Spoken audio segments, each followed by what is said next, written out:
I mean, I love all of the burlesque series classes, but I say if I'm going to say one, it's going to be my very first one. My very first, level 1 burlesque with Rula, because it broke me down and built me back up in just a very short 6 weeks. And of course, it was beginning a process that very much continued through lots of other classes. And for a while here, it was kind of a running joke. When we'd have rehearsals, I'd be in 4 different numbers because I took so many classes at once, and they'd have to rearrange the recital schedule to give me time to change.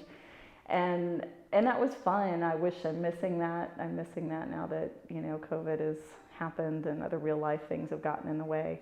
But that first class, I try and talk about that to everybody who expresses the slightest bit of interest. You can take that one class, and if you don't ever want to perform, you don't have to. Recitals are not a requirement, but there's so much you get out of that class beyond the movement.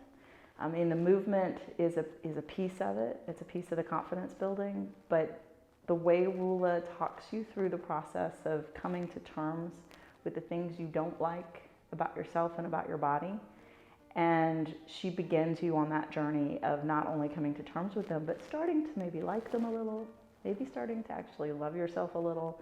The exercises will make you feel awkward and silly, but if you challenge yourself to just say yes in that class, you will have accomplished a whole lot in just those few weeks.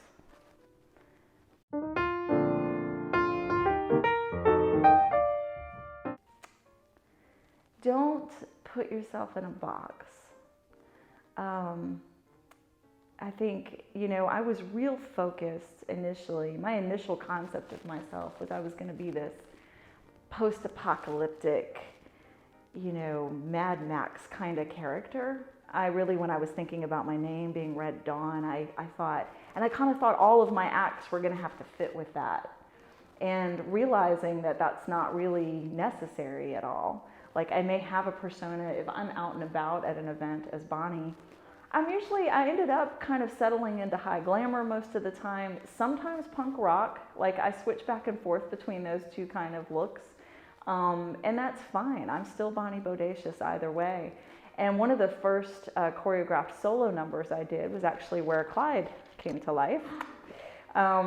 Was one I'll never forget. Tippy Tapage had not ever seen it the first time I performed it. She saw it the second time, which was at New Year's Eve at Red Light Cafe. And it was the first time she'd seen me do a solo. And after I got off stage, she was like, that blew me away because it was so unexpected. Because that particular number, it's a clown piece, basically. It's a Victorian, I do it to ragtime. It's kind of got this silent movie vibe. And I clown around on stage with Clyde. And she was expecting, having always seen me be this like badass punk rock kind of look, sometimes glammed up or whatever. I think she expected what a lot of people would from the persona I had presented walking around. But it was fun to just surprise everybody with this piece that was more theatrical and more of a clown number, more of a poking fun at myself, and that I liked the impact that had, and I learned a lesson from that. I was like, okay, I don't need to stick myself. Again, that comes back to my earlier answer, that the freedom is important. And I mean, it's one thing to kind of have a particular look that you like, but I think even Rula Roulette kind of, I've learned a little bit from her too. Like one of her early acts was with the cards, and that's part of, where her name came from and all that kind of stuff. And now she is so many different things on stage.